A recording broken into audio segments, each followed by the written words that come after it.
আউযু বিল্লাহি মিনাশ শাইতানির রাজীম। বিসমিল্লাহির রহমানির রহিম। বাংলাদেশ জামাত ইসলামী সাভার পৌরসভার 1, 2 ও 3 নম্বর ওয়ার্ড কর্তৃক আয়োজিত আজকের এই জনসভার সম্মানিত প্রধান অতিথি ঢাকা জেলার সম্মানিত আমির বিশিষ্ট ইসলামিক চিন্তাবিদ মাওলানা মোহাম্মদ দেলোয়ার হোসেন, আজকের এই সমাবেশে প্রধান বক্তা হিসাবে উপস্থিত হয়েছেন ঢাকা 19 আসনের জামাত মনোনীত এমপি পদপ্রার্থী ঢাকা জেলা সেক্রেটারি মাওলানা মোহাম্মদ আফজাল হোসেন।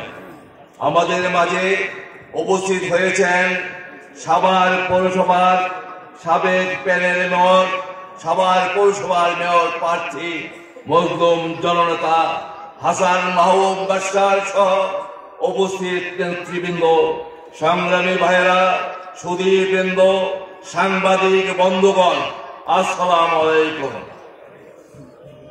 উপস্থিত ভাইয়েরা, আমাদের এই সভার সেই সামাজিক, রাজনৈতিক, অর্থনৈতিক, শিক্ষা দীক্ষা এবং প্রাচীন ঐতিহ্যের দিক থেকে এই ঢাকা জেলার প্রাণকেন্দ্র। সংগ্রামী ভাইরা, আমাদের এই সভার রাজধানী ঢাকা শহরের সন্নিকটে আমাদের সভার শিল্পায়ন নগরায়নের ফলে দিনের দিন এখানে জনসংখ্যা বৃদ্ধি পাচ্ছে। রাজধানী ঢাকা শহরে যেমন বাংলাদেশের ৮৮,০০০ গ্রামের লোক বসবাস করে, আমাদের এই সাভার আসলে বাংলাদেশে ৬৮,০০০ গ্রামের লোক বসবাস করে। আমাদের এই সাভারে সেই জাহাঙ্গীরনগর বিশ্ববিদ্যালয় সহ বিভিন্ন সেই জাতীয় পর্যায়ের প্রতিষ্ঠান আমাদের এই সাভারে রয়েছে। সম্মানিত ভাইরা, বাংলাদেশ জামাত ইসলামী বাংলাদেশে সেই আল্লাহ বিরু সৎ লোকের নেতৃত্ব কায়েমের মাধ্যমে বাংলাদেশের জনগণকে সাথে নিয়ে কোরআন সুন্নাহর আইন প্রতিষ্ঠা করে ন্যায় ইনসাফপূর্ণ সমাজ রাষ্ট্র ব্যবস্থা কায়েম করে বাংলাদেশের মানুষের ভাত কাপড় শিক্ষা চিকিৎসার জ্ঞান দিতে চায়।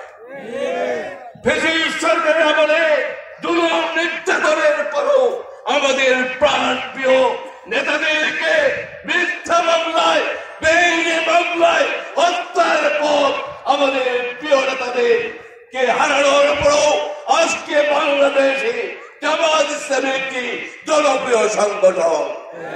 আজকে জামাত ইসলামীর জনপ্রিয়তা সেই টেকনাফ থেকে তেতুলিয়া পর্যন্ত, আজকে দাঁড়িপাল্লার জনপ্রিয়তা টেকনাফ থেকে তেতুলিয়া পর্যন্ত। আজকে সেই আমাদের আমিরুল জামাত ডাক্তার শফিকুর রহমান জনপ্রিয় নেতা সারা বাংলাদেশে টেকনাফ থেকে তেতুলিয়া পর্যন্ত তার জনপ্রিয়তার ঢেউ লেগেছে। সংগ্রামী ভাইরা, আমি বেশি কথা বলতে চাই না, এই কথাটুকু বলতে চাই, আজকে আমরা যে আমাদের ঢাকা 19 শাসন সাভার আশুলিয়া জামাত ইসলামীর পক্ষ থেকে মনোনীত এমপি প্রার্থী মাওলানা মোহাম্মদ আফজাল হোসেন, এই আফজাল হোসেনকে দাঁড়িপাল্লায় ভোট দিয়ে বিজিত করে আমরা যাতে পার্লামেন্টে পাঠাতে পারি এবং সাভারের মানুষের চাহিদা পূরণে যাতে আমরা একটা গুরুত্বপূর্ণ অবস্থান নিতে চাই, সেই জন্য আপনাদেরকে দাঁড়িপাল্লায় ভোট দিতে হবে।